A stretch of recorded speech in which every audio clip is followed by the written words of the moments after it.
Without any further ado, I'd like to turn it over to our presenters. Take it away. Great. Thanks so much. Yeah, Deb and I are both really excited to join today, and we're really and we want to say thank you for just for the invitation to be present with all of you. For us, it's really important that we start by acknowledging the land that we're speaking to you from today. I'm on the traditional Lekwungen and Senchothan speaking peoples territory. I have been a guest on Coast Salish, Lekwungen territory for just over 30 years now. I moved to Southern Vancouver Island to go to university and have stayed in this area since. And Deb is joining in today from the traditional territory of the Wendat, the Anishinaabe, the Haudenosaunee, Métis, and the Mississauga of the First Credit, and has been a settler in their territory since she was born. We want to just take a few minutes to introduce ourselves to you. So, Panse Nihawa, Masquisnitanis Nihawa. I'm the daughter of Little Bear, and my English name is Shelley Cardinal, and I walk about the world often more as Shelley Cardinal than I do as Masquisnitanis, although that is a strong energy in me. I work for the Canadian Red Cross. I'm the Director of Indigenous Relations for the organization in Canada and have been with the Red Cross for 25 years.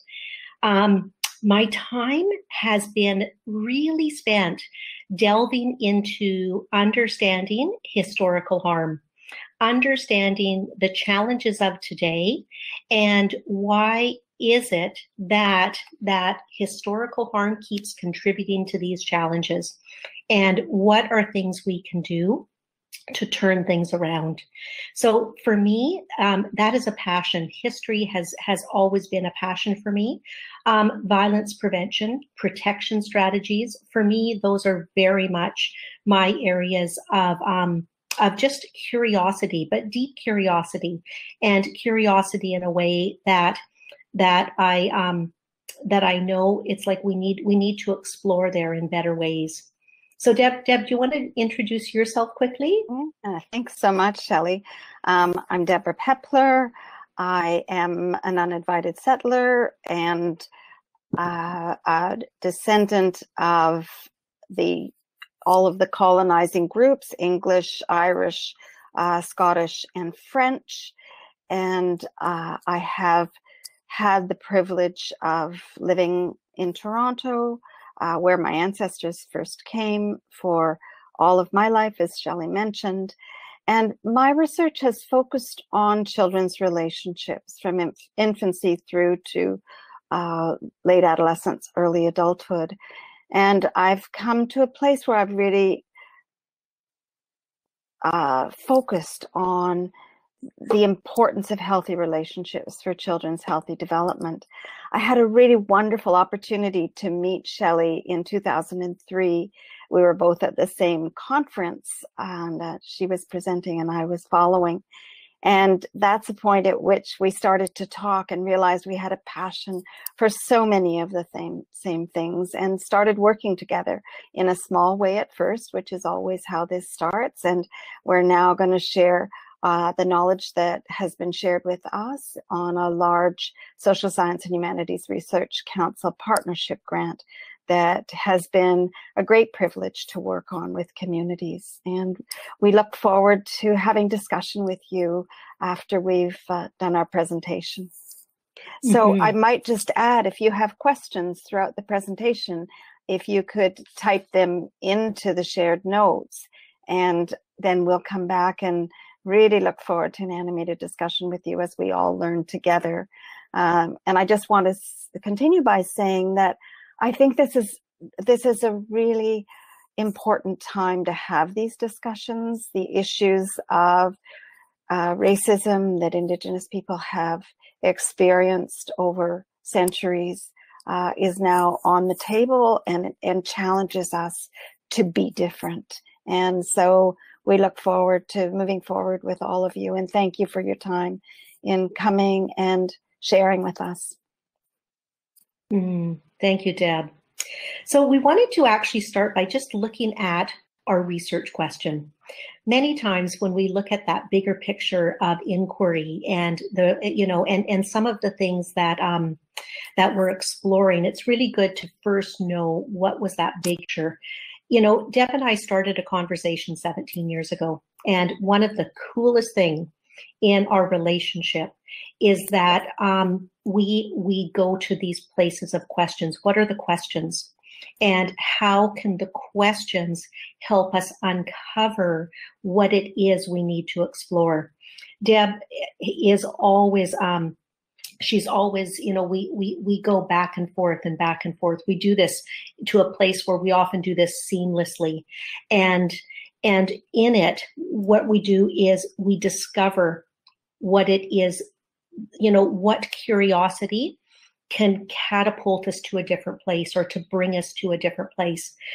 For me, in much of my work in violence prevention, one of the things that I was really realizing is that although we were bringing really critical information in workshops and in trainings into many different communities, many different Indigenous communities across the country, what we were realizing is that our, you know, our program was constantly being evaluated extremely highly.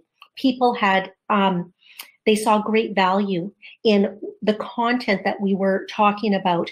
And for them, they would often really say, this actually is really critical information to my healing. And I really, I celebrated that. For me, that was something that was really special, you know, and important. It was meaningful. But what was missing from that is the community cohesion around creating change. So I could see that people individually were starting to create change in their lives. Families were starting to work at how do we create change within our familial environment. But what we needed to start looking at is, what is it about community mobilization? How do we actually start looking at systems to say, what is wrong with the system that is actually being the barrier to the change that we are wanting to make? It's interesting, you know, we, you know, as we delve into this, it's I really celebrate this movement that has started to happen, because the movement that's starting to happen around systemic challenges, around systemic racism, is a movement that is happening because there's such deep recognition of the realization that our systems are a problem. Our systems are often the barrier to the change that is the goal. And so we have to unpack that. And that, in essence, is really what this research project was about. Oh, if somebody could go on mute, please. Thank you.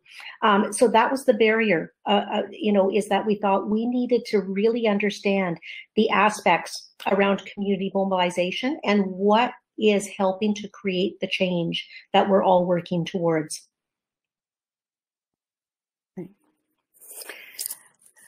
So it is very different to conduct research in an Indigenous context than in the typical Western context that we as psychologists study. And before stepping in, and of course we were invited in community, we didn't step in. Shelley has such deep relationships with communities that they invite her in to do this work. But we thought deeply about what our foundational values were, how we were approaching this, and we shared these with community because building trust in research is so important, because research has been abused within Indigenous communities, and there's a really shameful legacy of research in communities. So we talked a lot and learned a lot about how to do this work in a good way, in a way that would not just benefit us as those doing the research, but would benefit community deeply, because it's their knowledge that they're sharing. So it involves respect in the research, of course, but it also involves working together in a decolonizing way. And that means ensuring that we aren't having the hierarchical us-them approach, that we don't see ourselves as experts, but we see them as experts in their lives and in their communities and in their change process. We found open communication was tremendously important to build the trust that we needed within community, ensuring that there's learning in all places. So we were learning, but we also shared back with community, and they were learning, and we were able to leave them with tools that not only will those communities, but many other communities and all Canadians will be able to access. And we'll talk about that a bit further.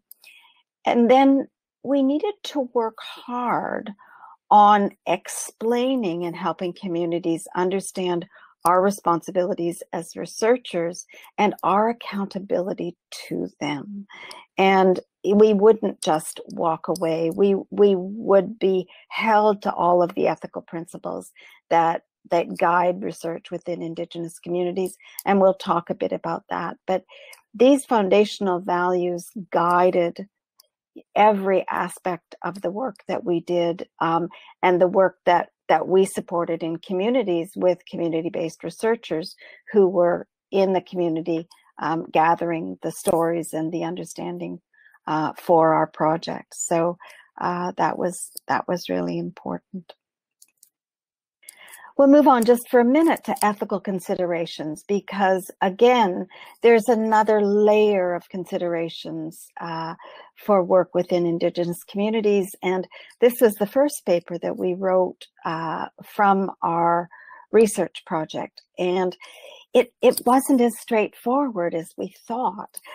There is the Tri-Council ethical policy that guides all research in Canada, but then there are 3 other policies that guide research with Indigenous communities. And it doesn't matter that you can't see this. The principles are down the left-hand side, and the different policies are on the right side. But one is developed for friendship centers, the USI policy.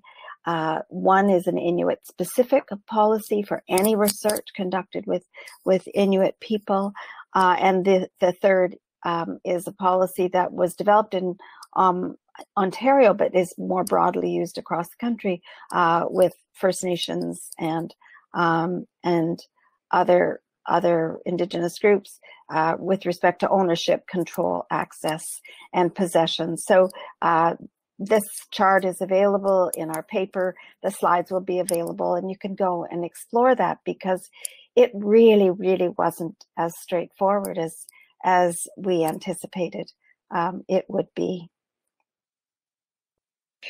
You know, when we really wanted to look at which communities to all partner with, there were so many considerations around that, But what really struck us is that one of our deepest considerations is we needed to ensure that there was really strong leadership within the community that we were working together with, partially because, you know, when you really explore something deeply, especially about community change and community mobilization, we wanted to come away with with really good guidance that we could give other communities. You know, we thought we really want this to hugely influence the changes within the community mobilization process that we were working on. And, you know, and in that influence, you want to be able to really delve as deep as possible so it influences that work. So within the Red Cross, we, there's 698 First Nations in Canada. There's 42 Inuit hamlets. There is Métis settlements, you know, on the prairies. There's Métis organizations nationally, provincially, municipally. And so there was lots of different considerations around communities to actually work together with. So we made the decision, you know, and in those, Red Cross over the last 5 years has relationships with approximately 500 Indigenous communities. So we had many relationships to start. But we needed to really think about communities that have been approaching us that have said, we want to actually learn deeper about this. And we want to learn in a way also that unpacks it. So, when you're learning from a way that unpacks it, you're learning from curiosity. And so you want to capture your learnings as well. And we were wanting to work with communities then that also wanted to do this with us. And so for us, we picked one urban organization and we picked a friendship center. In Canada, there's 128 friendship centers. But we wanted to pick a large friendship center, that had deep roots within community. The Victoria Native Friendship Center has 50 years of deep roots in community. We picked 2 First Nations, and we thought, let's pick First Nations, let's pick one that's a very remote environment. So when we partnered with Black Lake is although you can drive there, it's primarily a fly-in community, in that you really do fly to the north and then drive in. But the particulars of the community are quite remote. We wanted to pick also a community that had quite close access to quite good resources. And so when we partnered with Moose Cree First Nation, one of the things that really stood out to us is that, within the island that the reserve is located, half of the island is reserve, half is non-reserve. There's a hospital on the island. There's actually quite significant resources, even quite close. And then we wanted to pick 2 Inuit hamlets. Again, picking Inuit hamlets that had quite deep gifts that were different. In Nunavut, there's a decentralized system. And a lot of the education bodies are in Arviat. We've had a long history with Arviat, and so that was a natural one. Cape Dorset is the artist. It's the artist community. And I often feel that the spirit of a people is so deeply held in their artists and their artists' visions and such. And so for us, that was also really important. We didn't do as deep of work in Cape Dorset, unfortunately. What happened is the school burnt down, and the school, so fairly early on in our process, there was a huge fire in the community. And many things were held in the school. As many Inuit hamlets, the school is the central location for lots of services and such. And so that was something that was really unfortunate. Yeah. So I think that our primary learning was more from the other 4 than from Cape Dorset, but they did definitely contribute. You go to the next slide. Okay. And so we thought it would be really good to talk a little bit about what we've learned about violence prevention, what we've learned about protection. And what was interesting is that even though so much of our focus was on prevention and protection, we really came away having the communities help us to deeply explore pathways to wellness. And what does that look like? When we started, we came in with a conceptual model. And so we had this initial conceptual model that we started with. When you do violence prevention in Indigenous communities, one of the things that most, I don't know that I've met anybody that doesn't do this, but you deeply explore history, because it has been, and in community and in our academic environments and organizations and such, what happens is that we often talk about the impacts of colonization.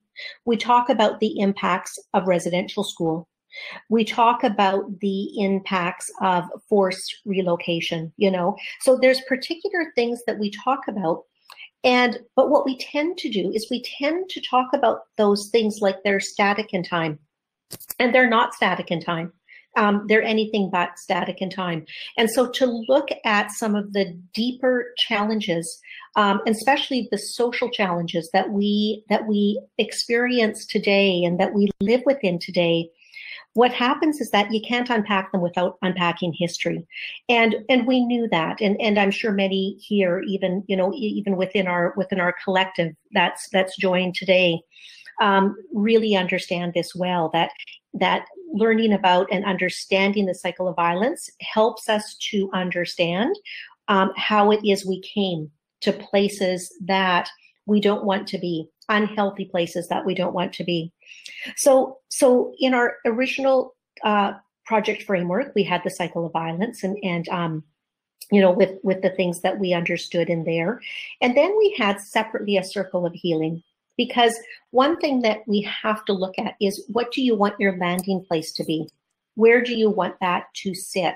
When we talk about wellness and we're saying that we want community change, and you're wanting to change from something, what are you wanting to change to, And it was really interesting because, for us, and the question that we have resides in that little canoe that you see joining these two. It's kind of like in that little canoe, that is our community process. And what is it that we're doing that is taking us away from the harm, and that's taking us to a different landing place, and one that we actually want to spend time in? What we learned really, really quickly is that it's so interesting. Deb and I, as well as, an extensive research team, we were working with 3 Indigenous scholars. We were working with community coordinators that were all from their communities, so had deep knowledge within their community. We had research advisories in every one of the communities, also deep knowledge. So the depth of the knowledge that we came in with was quickly realized and very appreciated, very, very appreciated. And so realizing that, one of the things that we thought, we need to do is we need to actually see, are we coming from the same understanding around the cycle of violence? We thought, because we need to, if this is actually what is creating the greatest barriers to mobilization happening, we need to know that we are actually coming from that place. And that was probably one of our first places that we really focused student time around literature reviews. We said we actually need to really ensure that when we're talking about the cycle of violence, that we're talking about, that we actually are using the same language, that we're talking about the same thing, that we're understanding the projections around this, that we're understanding the layers of this, that we are understanding what this picture looks like. And even though we had these years of knowledge and experience and story behind us, I think that we were actually really quite overwhelmed with what we then came to around that. We had, our original, we've had many students over time. One of them has actually joined us today, which is wonderful. We've had many, many students over time that have contributed to the literature around this. One was with us for a longer period of time, Sabina Broadley. And was because she was with us for a longer period of time, we were able to actually have her start looking and saying, can you start sorting all of this? And, and as we started to sort it, we had about 1,200 literature pieces that were helping us to better understand the history of harm. And they brought us to a place where we needed to have an organizational structure around it. We needed to actually put some things into boxes so that we could better understand how these things fit together, how one fed another, how one impacted another, how one allowed for the next thing to actually happen. We thought we needed to actually better understand that. So we started an exercise of putting these into a format.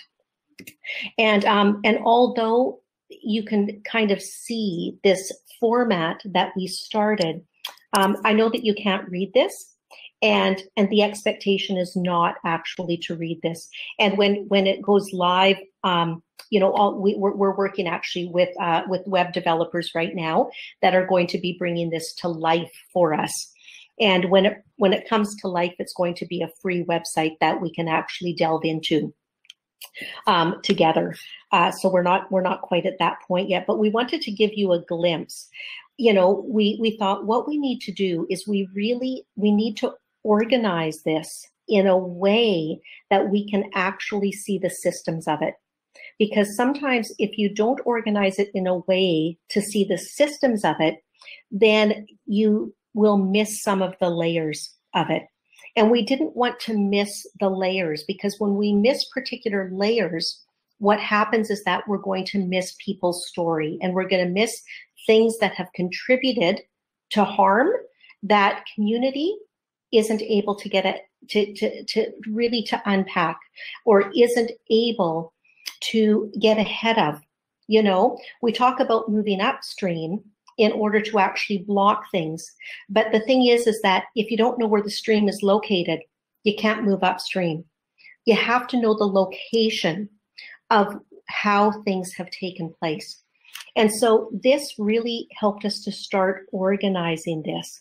And it helped us to start understanding the systems of challenge that were happening within here.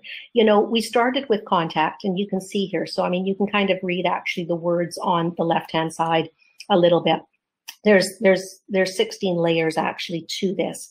Now, you know, and we started with contact because although it's absolutely fine for cultures to come together and connect and be in relation with each other, that's not often what happened within Indigenous communities. When we watched contact happen across Turtle Island, often what happened is that it was one culture defining itself as superior to that other culture.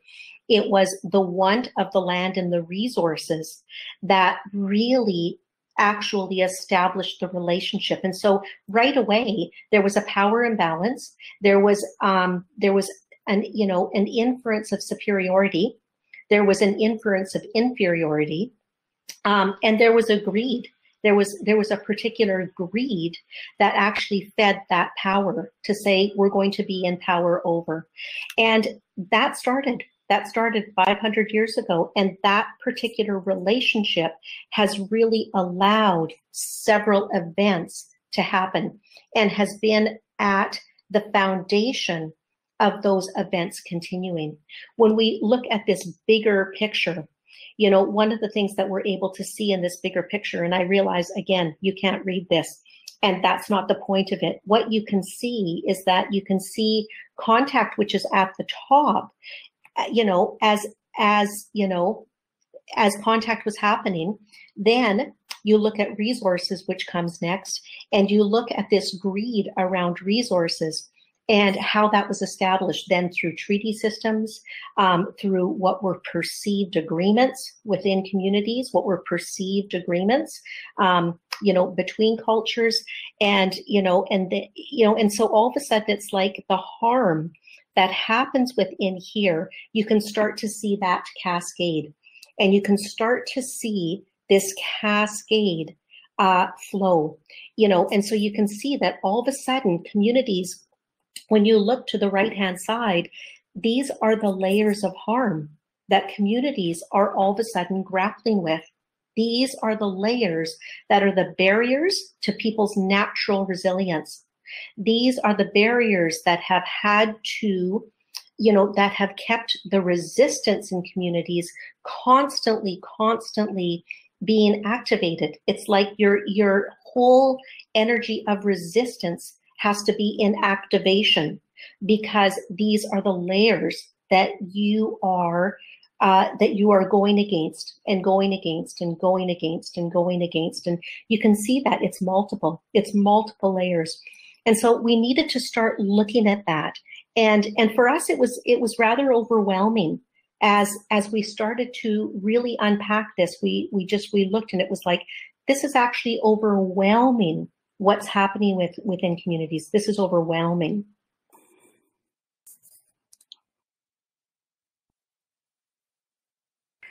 So thanks, Shell. You've described it so well. It was overwhelming. And in community, people were so grateful to have access to this knowledge. And it helped them find a place to stand and think about why it was that their community was struggling, that individuals in their community were struggling. And Shelley, you were talking earlier about the shift from touching individuals' lives versus doing a community mobilization process. And in psychology, we've often come from the medical model of fixing the individual, but really all of us develop in the context of relationships, in the context of systems. And so it's a broader issue that needs to be dealt with. And the notion of cascades comes from developmental psychology, in that as children develop, if certain adversities have been in place, it's more likely that other developmental challenges and adversities will come. So if children have been neglected, if children have been maltreated, if they haven't had the early years for stimulation and appropriate developmental guidance, it increases the likelihood that they will in turn have difficulties in school and difficulties in peer relationships. That really goes down to stress experiences in the brain and other problems. And the notion of a cascade is once some adversity has happened, it accelerates and it increases the likelihood of other adversities. And we can see that. And this is a beautiful diagram that Shelley's developed to help communities understand these issues. And we can see that the layers start to accumulate, and the energy of the harm also becomes deeper and more accelerated. So within the Indigenous context, once you remove people from land and put them into a reserve system, you can then start to control them with the pass system. You can guide them, direct them into specific hospitals. You can find their children to move them to residential schools. So it's that what happens at some of those early layers makes it possible, or much more likely, that you can bring in systems that will further constrain and further harm those individuals. And now the layers are very, very deep. So we're extremely excited about the opportunity to put this on the web. It will be on the Canadian Red Cross website.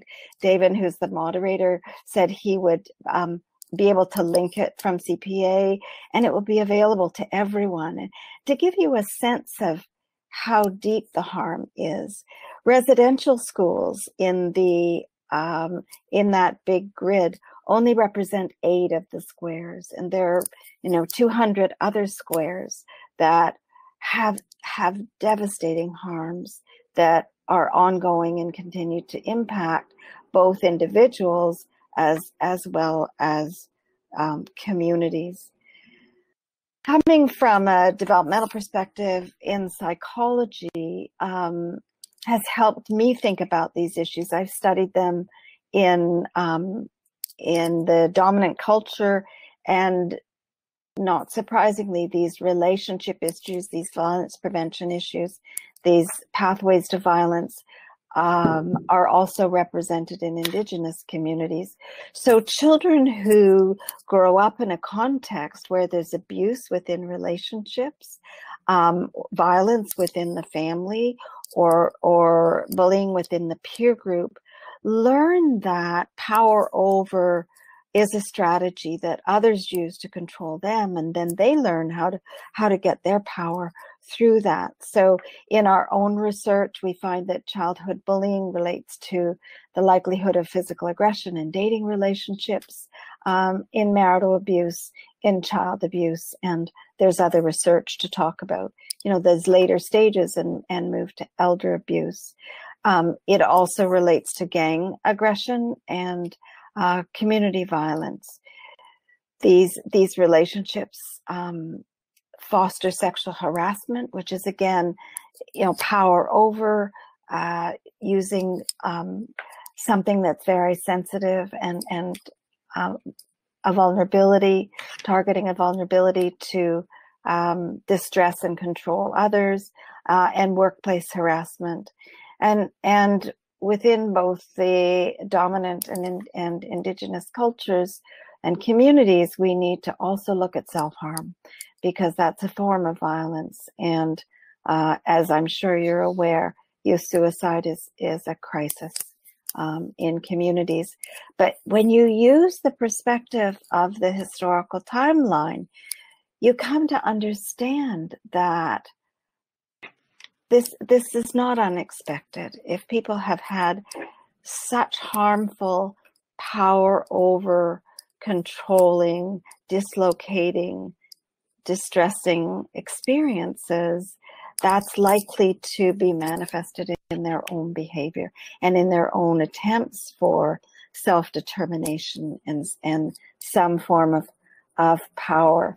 And Shelley, again, you know, being in your workshops, what I've been able to see is that when you present this history of harm, which I must admit for me as a non-Indigenous person is completely overwhelming,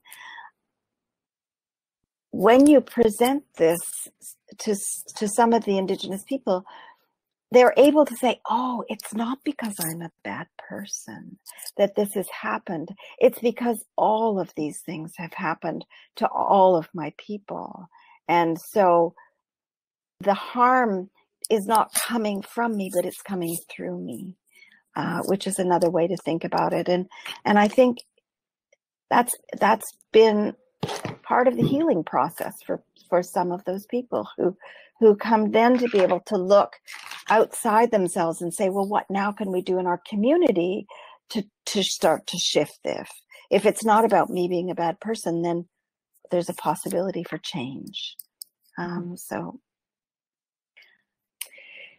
So true, Deb. So true. And, you know, and it's so interesting. It's, and, you know, within community, it's, you know, one of the things that's really, I think, important to note is that there's so much wonderful prevention work happening where we really talk about that historical harm.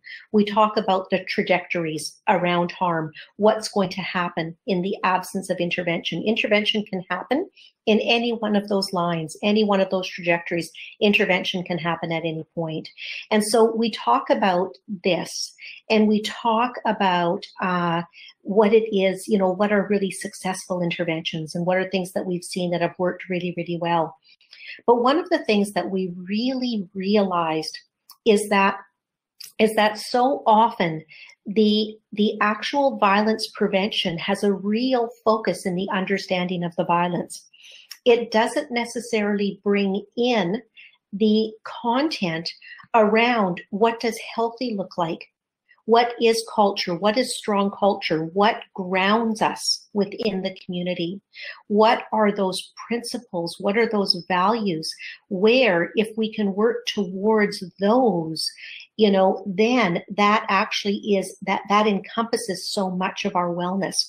It's really interesting in that so much of the, you know, of what has been focused on within community is how to work your way away from the harm. But it stops there. And the thing is that, yes, we can walk away from the harm, but if then there's just simply a vacuum of time and there isn't anything within that time or within that space, then we go back to what's familiar, because the familiar, we understand how to navigate. We can navigate in the familiar. And so what happens is that people will go back into those patterns of harm because they know that in their life, they've learned how to navigate that. And so it was interesting. One of the things that we started to work on with the communities is, what does wellness look like within your community? And there's particular things that really rose in those conversations. They were beautiful conversations, and they really rose. One of the things that we know of Indigenous community, there's particular similarities that are present. One is within Indigenous culture, Indigenous culture is child-centered. So everything that happens for the community happens really with the child at the center, with the child being the consideration. So when we look at considerations, the considerations around moving away from harm are for the wellness of the child. The considerations around moving towards wellness are for the consideration of the child. We also really come from that place of all my relations. Within many of the plains, I'm Cree First Nations, and within many of our plains communities, we say all my relations, and yet there is language for that in all of our Indigenous languages that really speak to all our relations. We are in relation to everything that is around us. We're in relation to the land. We are in relation to the resources. We are in relation to the animals. We're in relation at all times. And so that always has to be considered, that, it's child-centered, but remember that you are in relation to all things as well. And then from there, when we start looking at actual, ways of being in relationship, we have traditional principles. And I've put here the 7 traditional principles. These are the Anishinaabe 7 grandfather teachings here. And within this, when we look at this, and it's, the 7 grandfather teachings are, they're quite widely known. And yet they could be so much deeper known. It would be so great if they could be deeper known, because they are the lessons around how we need to be in relation. When we want to walk a good life, when we want to walk in a good way, when we say they're good people, it's like, I've met this group, they're good people. And often what we're saying is that they're walking their talk, they're walking their values. It means that they're walking in truth. They are, they have the courage to say when things are not okay. They're humble. It's the change isn't about them. Change is about it's about what's important for the tribe, what's important for the nation. So it's about how the walk happens, and it was interesting because, in much of our work, we don't often come to the place where this is our focus, and it's because for community, I don't want to come into community, and I don't work with people that we don't want to come into community and say this is what wellness looks like, because community, it's really important that within community that's defined. What happens though is that those layers of harm have really buried some of the wellness principles within community. And so when we talk about unpacking the harm, what's important is that you do have to actually unpack that in order to see what resides and the goodness that actually is still there. And so if we can look at some of those common principles and help to ask questions within community about those things, then what happens is that we can engage with communities in questions around both these things. And so what was really exciting for us is that as we started to really deepen our understanding in both of these areas, the cycle of violence and the circle of wellness, we came to a new conceptual model. And we started to come to that place to say, what is the journey towards wellness? And we realized that we needed to first put within the cycle of violence the actual layers of harm. What are the actual layers of harm as we had explored? And that's not to say that this is an end-all be-all list, but we know that through the literature that many of the ones that were more commonly experienced across the country are actually within this. And so these are things to really explore. And then we also looked, and when we started to look at the circle of wellness, we know that there is really particular themes. And so we can ask community, and sometimes then it's in the questions of asking about those wellness and those wellness practices, the wellness that has sustained them since time immemorial. what has sustained them, you know, and it is about the health, you know, the health of their land and their water and their living environments. It's about their lifelong learning and always taking those lessons within their lifelong learning. It's about the, you know, the connection to all my relations. It's about the health that enables healthy relationships and their support during difficult times, and how that plays out, and how they action that within community, you know, the behaviors of that within community. And for us, that's been really, really exciting to all of a sudden shift to this place of, I think, more of a focus around the actual harm, and all of a sudden to start looking at the focus of both and saying, although we can't define the circle of wellness, what we can do is we can bring up the questions in a different way that really sometimes help the community to reconceptualize their journey. And that has been a pretty cool process. And as we've done that, we've had some really significant learnings. And so when we start to look at those significant learnings, there's things that for us, we've been able to unpack, and we're really continuing, I would say, to unpack. We're not out of our research journey. We even just this, you know, the research journey that we started, this was a fairly, it was almost like a longitudinal study in many ways, in that it really has, you know, it's progressed for a long time. You know, it started off as a 7-year, and I think now it's kind of more of an 8-year, and new learnings come through it as we delve more and more and more into the learnings we've done with community. Whatever the solution is within community, it has to include culture. It has to be embedded in culture. And so, you know, we've done an incredible amount of better understanding around determinants of health, you know. And so when we look at determinants of health within community, I think that, you know, for us, one of the big things is we started to look at those social determinants of health. And when you start to unpack the social determinants of health from there, you can start to better understand the Indigenous determinants of health. And so we've really looked at that strongly.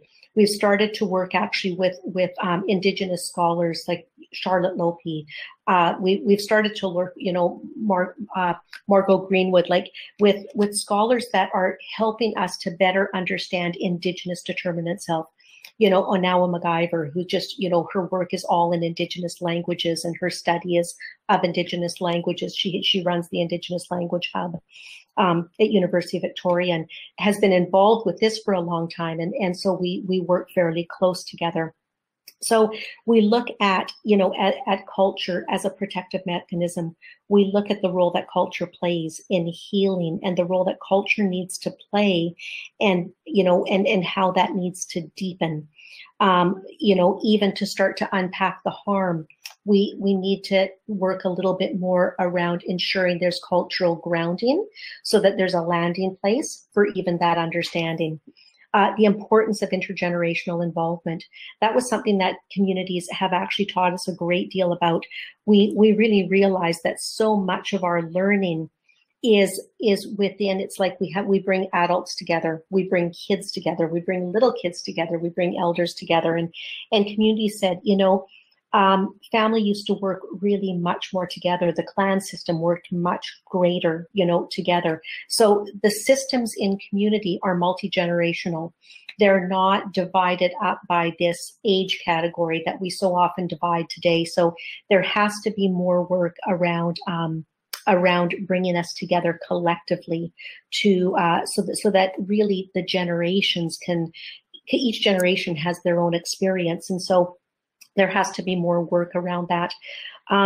You know, we've done a great deal around understanding those root causes, and that we continue to do. That we really, you know, we know that you know, the graph that we showed you that you couldn't read, that particular graph, you know, as we do more and more work up, we also do more and more work on helping to connect these layers, and how is the harm in relation to each other, to better understand that. we really are looking at how do we work with community around the strength-based foundations. Communities, we can't define for community what culture needs to look like in community. You know, in today's communities, there is a combination of Western culture as well as their traditional culture.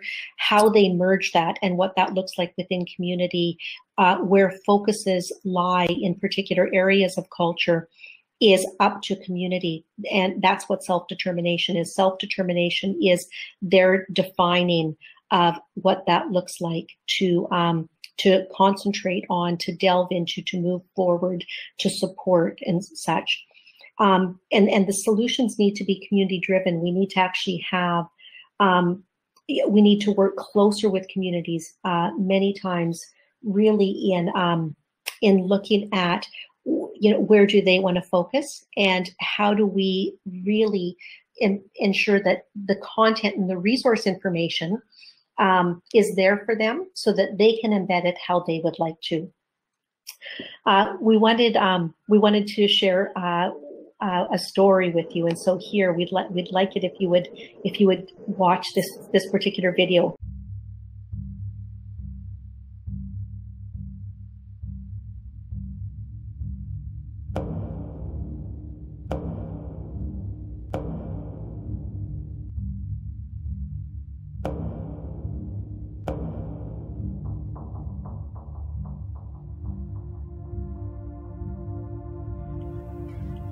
To have a healthy and strong community, we need healthy and strong individuals. We know that when we are immersed in our culture and in our language and immersed on the land and in what we've always been around, that we gain a sense of identity and strength from that.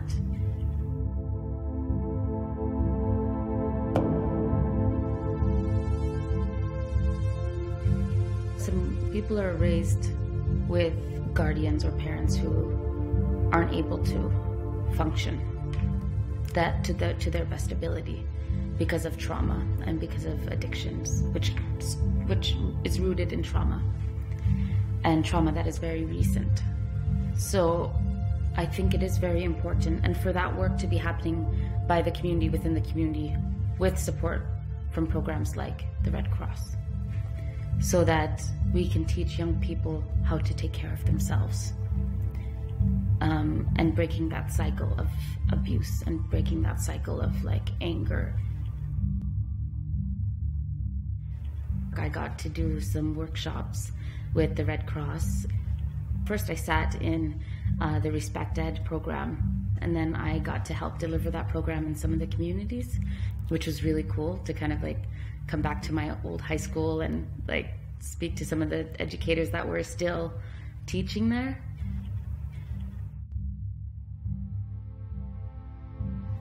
My work with the Red Cross happened at the most perfect time in my life because I had just gotten out of an abusive relationship myself, and so I was learning about like that cycle as I was delivering, and so I know from a personal level that it's effective, and that as long as, you know, it's not people coming in one-off to do this like one-time program, with the attitude of like, oh, we're gonna save your community. It's like investing in the community members to then take care of themselves, and that's super important.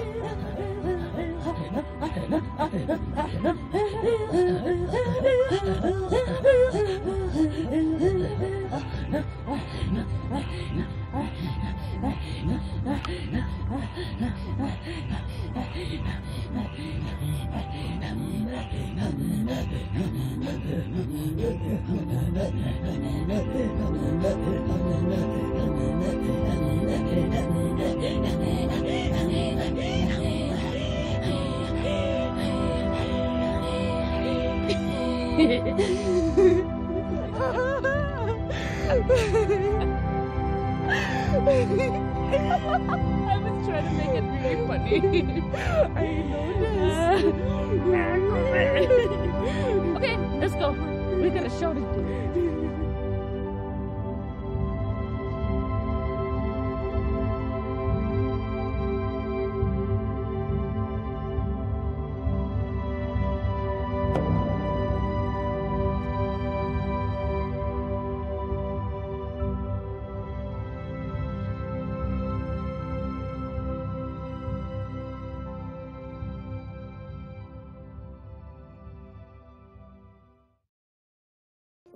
That was such a strong video and gives us a sense of how the Red Cross works from within community and isn't just sort of flying in and flying out. If you work at the grassroots with Indigenous people for Indigenous people. So it's wonderful work. I am just going to talk about the pathway to healing. So what we learned from the Indigenous community, and they shared their knowledge and shared their understanding in such a strong way, was that with the cycle of violence, colonization has really disrupted every aspect of all my relations. It's disrupted relations with the land. It's disrupted relationships within community, within families, within individuals.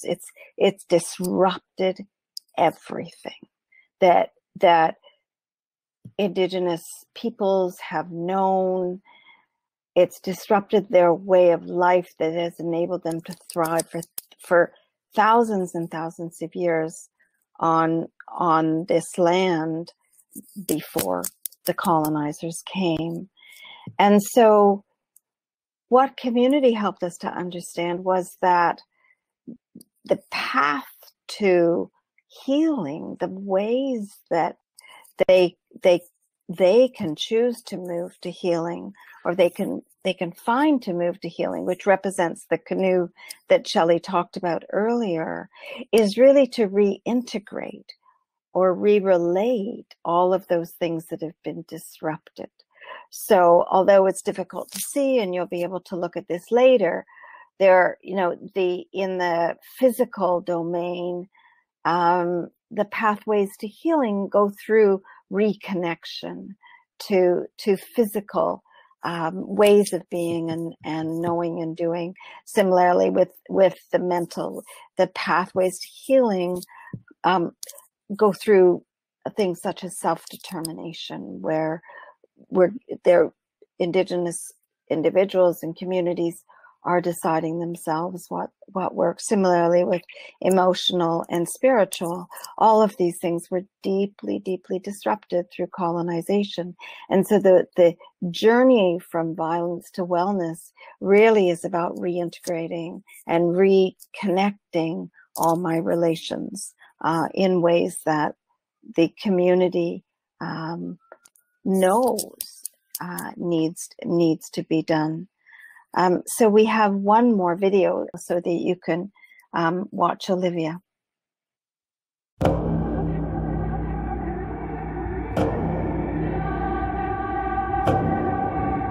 It's impossible to go through high school without knowing someone who's committed suicide.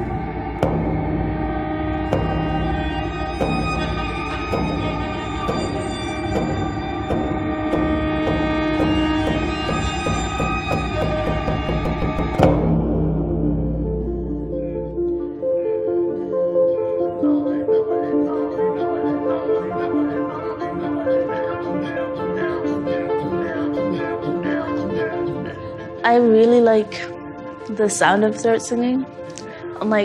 It's an instrument where you could bring everywhere, but you don't even need to hold it around. It's like with you all the way. And I was about 7, 8 when I met Olivia and a group of girls, and they taught me how to throat sing more songs than just one. And I've been in love with throat singing and singing ever since. For the choir, we rehearse a lot every day at lunch. It's a really great feeling harmonizing with everyone because everyone just starts smiling and having fun. We usually just catch ourselves dancing too for songs whenever we sing. And it's just a really safe environment, and it's a great space to be, and it's good for your mental health too. Just hum it. My name is Olivia Chislett. I'm an alumni of the Inukshuk Drum Dancers, and Mary invited me this past October to become a teacher and teach the kids throat singing. Throat singing is very important because it's like such a connection to the culture, and it was so demonized for such a long time. It's scary to think that such a big part of my life and such a wonderful thing was almost lost. Yeah, so a lot of the struggles right now, we have a lot of substance abuse issues with the youth and with adults because of things like intergenerational trauma, historical trauma, you know, all that loss of culture. People don't feel like they have other ways of coping. There's no way you can get through high school here, at least in my experiences, without being affected by depression in some way. Whether it be like you find out your best friend is depressed, or you yourself become depressed. You know, poverty and mental illnesses just contribute to that. Because we're so isolated on an island, it's hard, especially in the winter months too, when it's dark and cold. There aren't very many things for youth to do because boredom takes over. A lot of the times it's stigmatized as a problem that Inuit have that's like it's just a byproduct of being Inuk, when really it's not. It's, you know, we're people who've gone through so much in so little time, with very little ways of coping. We've lost families and friends, and eventually it just gets very tiring, and you kind of lose hope, and you kind of internalize that racism. Leans towards it too.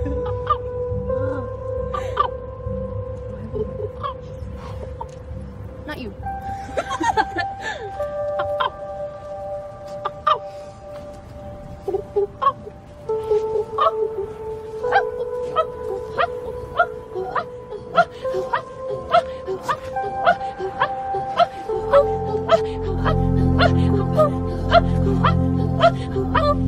I want to help my students overcome the things, you know, what I faced with anxiety and being unsure of myself and everything like that. I want them to be not afraid to, you know, speak up about what they're passionate about, like be able to practice their culture wherever they go, and have that piece of their culture with them, whether they're Inuk or not.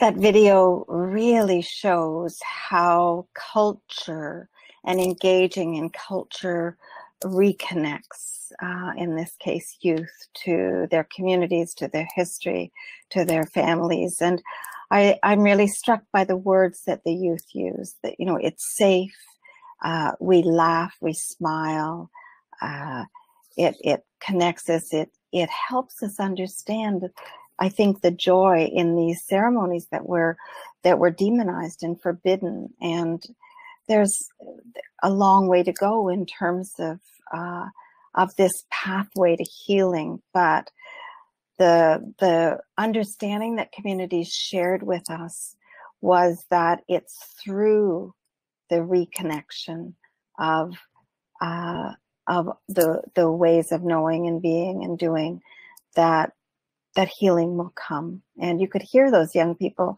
talk about the healing that they were experiencing. And Olivia talked about the engagement in the song and throat singing as a form of healing from mental health problems. So it's a great example of that being brought to life. So the other thing communities helped us understand was how they wanted organizations to engage with them. And I think the Red Cross is incredibly sensitive to these issues. And Shelley's truly a leader in this. She's moved up to director because people value her knowledge of over 30 years in doing this work. And she's truly a leader. But what they've shared with us and we can share with you is, for them, self-determination is tremendously important. That those who come from the outside cannot say, well, this is your landing place for wellness. This is where you should be going. This is the most important thing to deal with right now, because we don't know.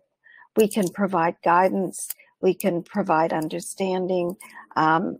Shelley's program provides connection and cohesion among leaders within the community, but it needs to be self-determined. The other thing that's of primary importance is safety. And Sam Yamada did her dissertation on this by looking at Red Cross programming and speaking to those who deliver the violence prevention programming in community. And Sam learned, again, from the generous sharing of the Indigenous community facilitators, that they balance the layers of harm experienced in community with layers of safety. So there are layers of safety in what they do. And it's safety as they're standing in community. It's safety in the preparation to move to community. It's safety in the relationships among the facilitators. There's safety throughout the engagement work. As I think we've shown in the last couple of videos, it's particularly well shown that culture is absolutely critical. And again, someone coming from the outside doesn't understand the culture of a given community, but their leaders do, and their leaders can envision what this is. And I think what the Red Cross does in their work, and I've seen it with Shelley, is open opportunities and open the questions about, what can you. There needs to be cohesion within the community, and the Red Cross programming has an emphasis on this. But Shelley will talk about it in a minute. It's backed up a bit in terms of that. So I'm going to leave that and just very quickly tell you about the starting point story, starting place story. One of the things that helps communities, and we've learned this as well, is to build a story of where they've been, what their strengths are, but also what their challenges are, what their gaps are, and what their strengths are. So we've created, based on the model of community change, questions that they can ask to think about, the physical, the mental, the emotional, and spiritual dimensions within their community. And this starting place story and the guidelines for how to do it will again be on the website that is being developed right now. So I'm going to turn it over to you, Shelley. Okay, thank you, Deb. It's the learnings just have been so exciting. They just have been tremendously helpful and meaningful, over time. One of the things that we're still in the process of unpacking is that community mobilization process. And when we look at violence prevention and we look at wellness, what are those critical pieces that need to be embedded that can best support the community journey of change? As Deb and I have both been saying, this is so much based on the community journey of change and their self-determined journey of change. We are but, we serve that. Like for me, I think to myself, I'm in service really to a community journey of change. We've done a great deal of revisions that really have taken into account so many different things, from the strengths to the challenges. We've totally revised our program. We had a mobilization process and we've done a complete revision around that. And that's still being revised. I would say that we are still in that journey of our landing place around that. But our process for preventing violence and promoting just a relational a humble relational process within it, is really, it takes into account Indigenous children, youth, families, and communities. So much, I think, of our initial violence prevention work and protection work really laid more for individuals and families. And we really realized that tools for community change need to be just as embedded in that process. And communities have taught us so much around being culturally attuned and how to recognize it. I loved the videos, Kathleen and Olivia. I love their stories. I love these are strong, women in their community, and they work from their cultural place. They're strong Inuit women that work from their cultural place, and they've taught us so much about integrating that language of harm, but in these critical places where where our focus is on teaching in community, and and then there might then be a story that comes into that teaching to say, your grandmother used to do this, and then she had to stop for a while because of these things. And it's about those little steps of integrating knowledge so that, so that we are starting to better from even younger ages, really bring our children and youth into our story of both of these things, into our story of harm that helps them understand sometimes those unhealthy community and familial dynamics, to the places of culture that is going to be, that is first their birthright, but is going to be a huge part of their resilience moving forward, which is great. This is, I'm not going to delve into all of these pieces here. And I also really realized that we wanted to give a little bit of time for dialogue if people do have questions for us. But here, one of the things that we really realized is that right from the starting place, before we do anything within community, we have to first really bring together those that want to work together for change. And when we can get a core group of people together and really do deep learning amongst that core group around bringing change to happen, it's amazing what can come from that. What we can do, and I think where we're really helpful, is we can really embed the different aspects of harm.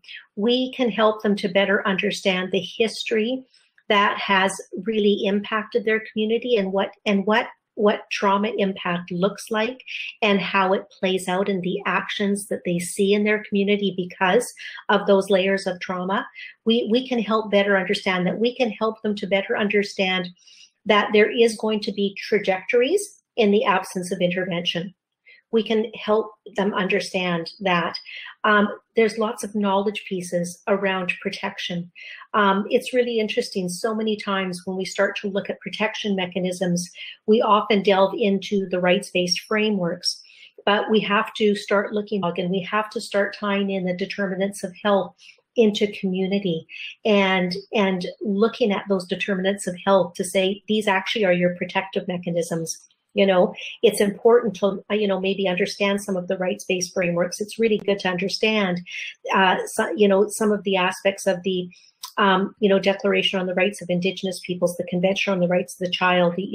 There's all kinds of language around culture and language that plays in to protection mechanisms, but we have to understand that language, or that culture piece. And understand those layers of safety, and understand how do these layers of safety in our communities today. There's many allies and visitors within community.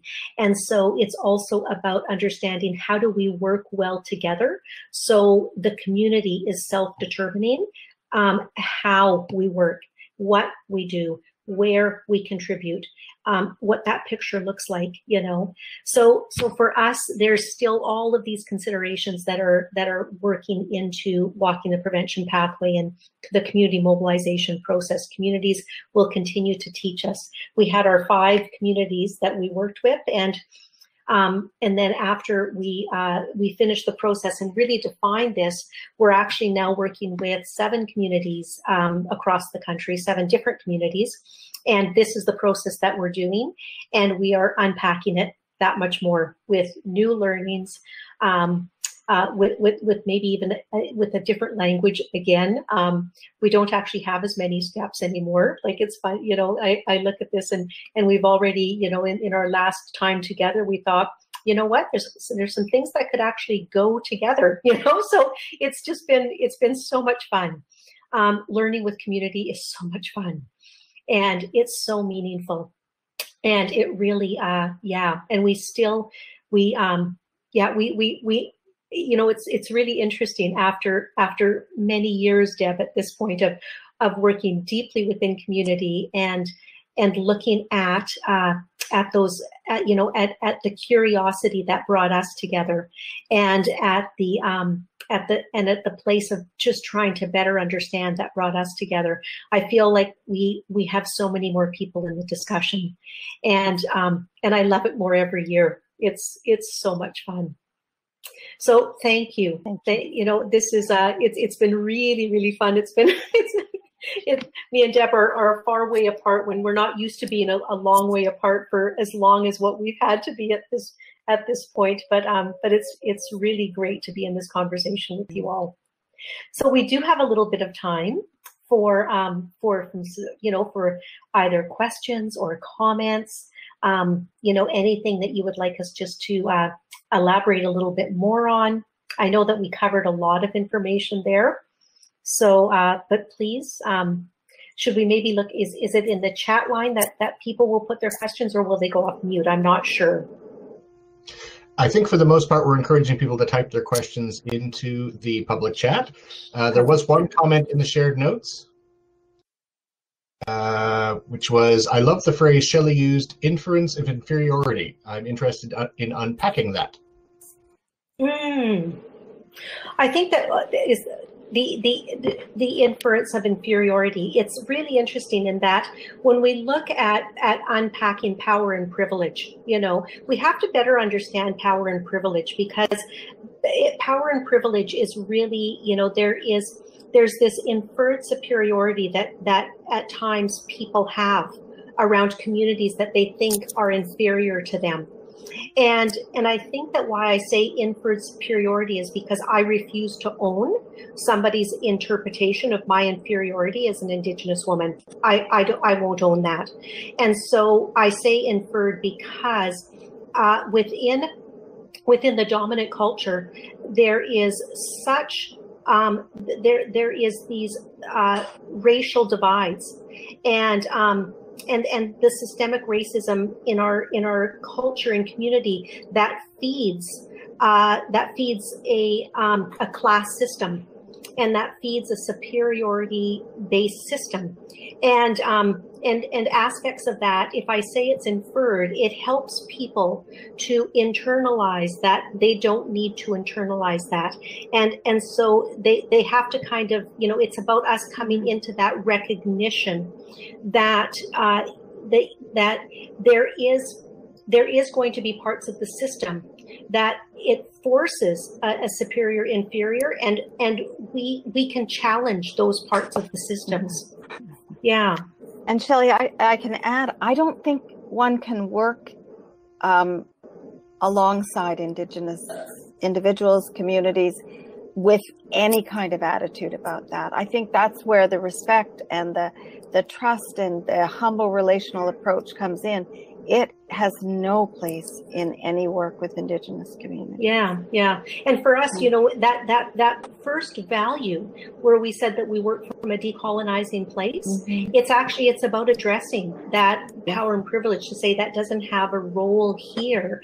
You know, it's, you know, when we look at the ethical principles, when you work really strongly with Indigenous ethical principles for research, it does challenge you to say you don't own this information. Like, you may be having discussions with community, you may be hearing community content and stories.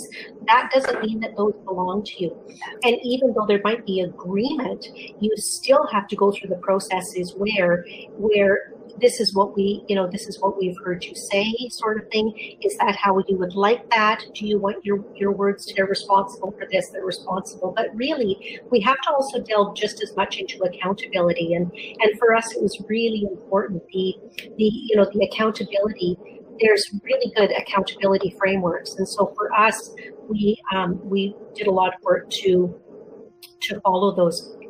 So we do have a question here. So will assessment research on the process continue, and what might be appropriate outcome measures? Deb? How do you adapt research? Oh, Susan, nice to have you here, and thanks for your question.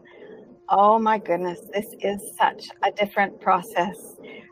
Back when I really didn't have an understanding, I put many of the standardized measures for outcomes, the child behavior checklist and other measures in. That's not at all how you can do this work in community. The outcomes for these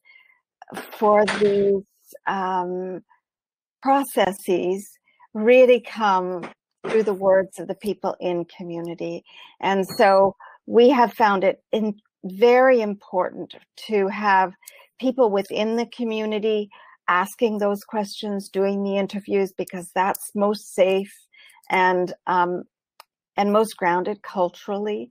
But the measurement and the assessment comes through stories. It doesn't come through any type of numeric quantitative measure that we as mainstream psychologists would use. So it's been a very big learning experience for me. And I've been involved in another program that Susan's associated with in doing violence prevention in community around family violence. And we had 5 or 6 organizations that were Indigenous involved. And there again, we stepped right away from our numeric quantitative measures and offered the Indigenous participants the capacity to just tell stories and have an interview or focus group for storytelling rather than our typical ways of doing it. So yes, Shelley and I are very much continuing this work. It's really a passion for me and a privilege for me to work with Shelley, but I have to step off my mainstream research focus.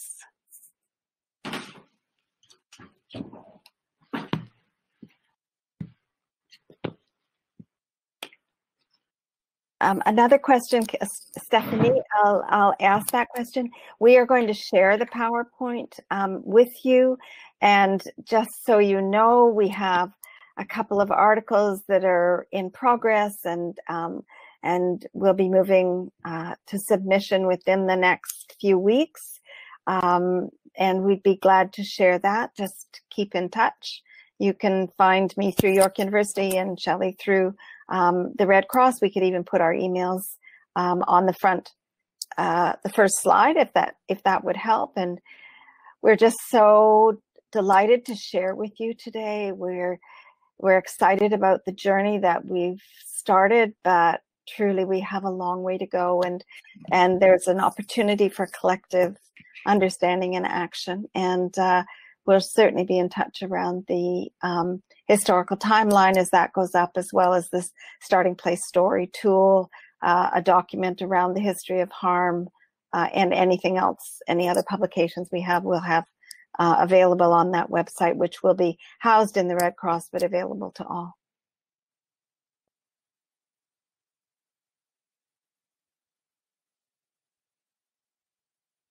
So Amy asks, how would you incorporate your findings into a family therapy context?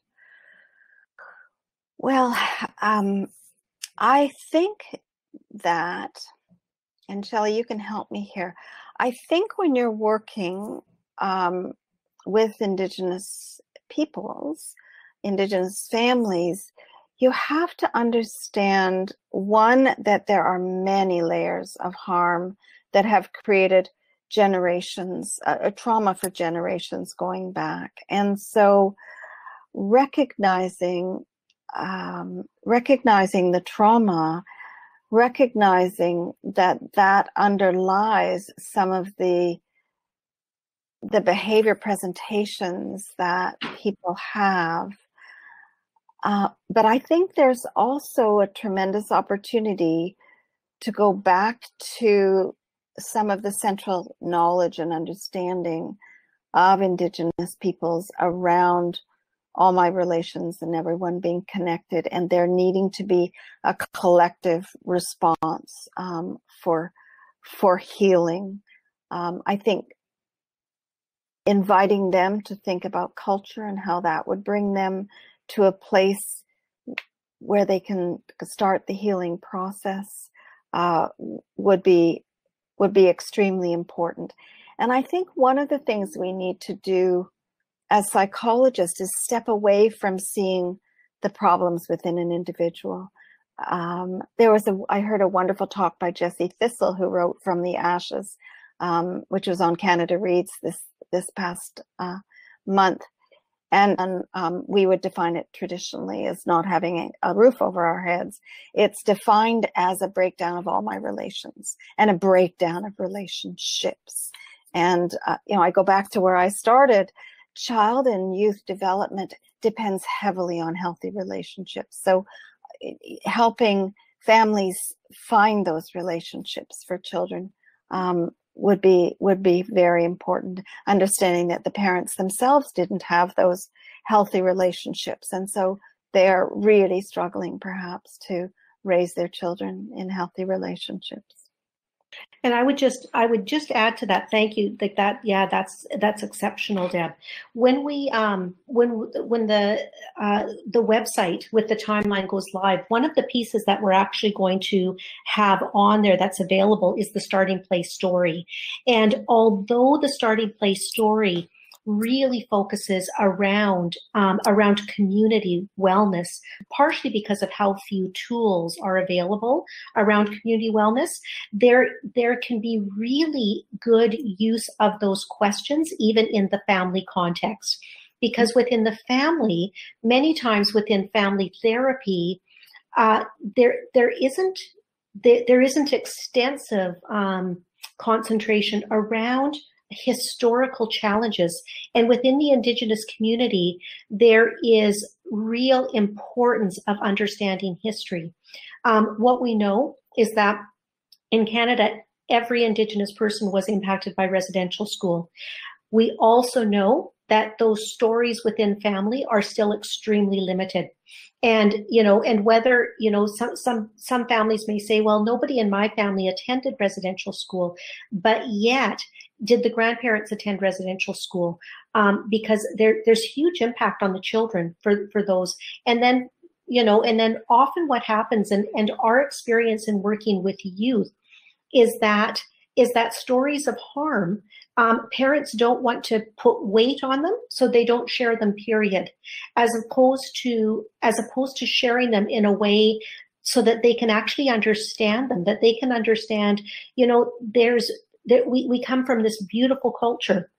We also come from systems of oppression and systems of harm that are actually impacting our familial dynamic, and so I think that there can be some really good use of those questions even in the familial context. Shelley, that's so brilliant. I didn't even think about using the starting place story, but of course that would be applicable to families. And it has very good questions in it. Very good questions. Yeah. Do you know, the other thing in working with families, and then I'll go to the next question, is, and again, in Jessie Thistle's book, you can see it. And one of my students, Melissa Major, is working on a project now. There are caring relationships in spite of all the trauma that these people carry, the burden that they carry.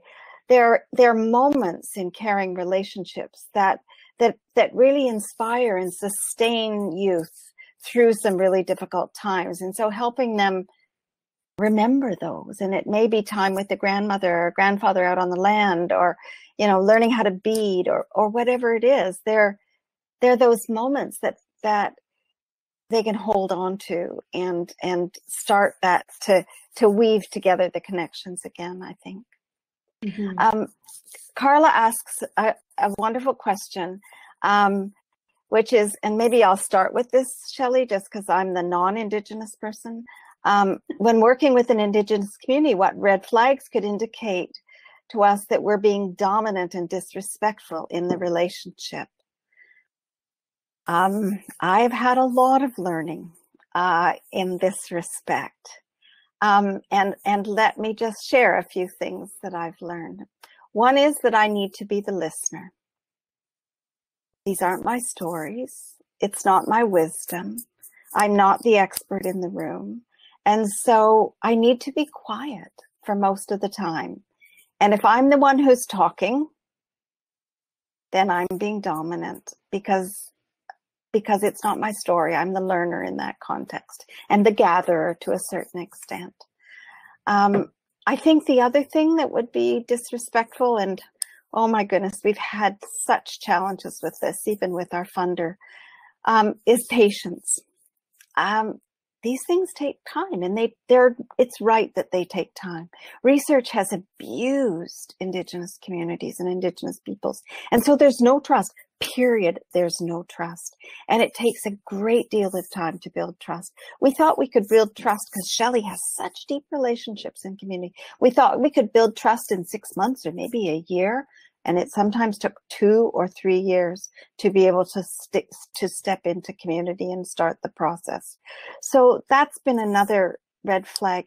You know, of course they shouldn't trust. Why should they trust? And, you know, they don't know me. They do know Shelley. It's so listening, and patience. And I guess the other thing is openness to correction. I've been thankfully, I've been gently corrected. And I would really echo what Deb said there. You know, it's really interesting. For us, when you see no movement, it's a red flag, you know, because and so that I think was probably our most prominent red flag, is that communities invited us to come in to work together around this, said we're totally fine with the research process and we would like to do this, and then it would stop. And we couldn't seem to get traction, and we couldn't seem to move on different things. And so we could have a meeting, but there didn't seem to be action for follow-up after. And so for us, what that kept telling us is we're not there yet, and we might not know why. We might not know why. And it's a real challenge, because generally speaking, when we work with community, and I know for myself, you know, working for an NGO, and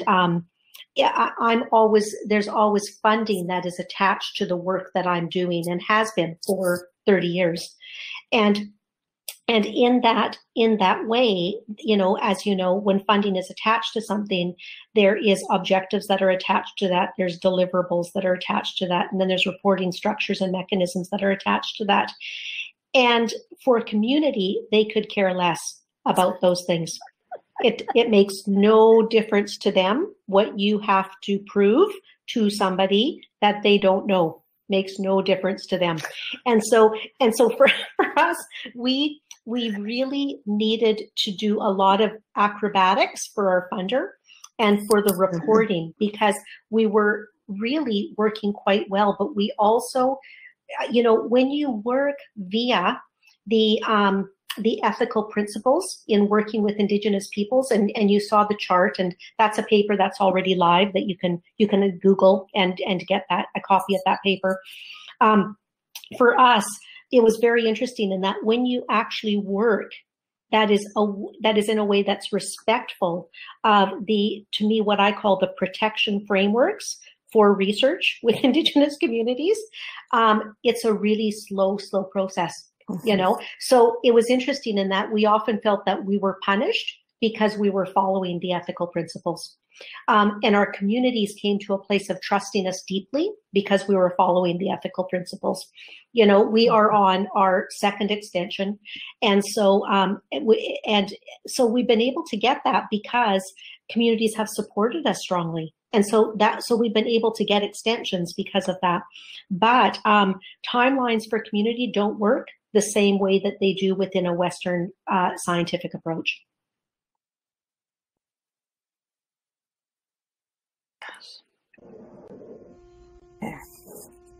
Great. Thank you.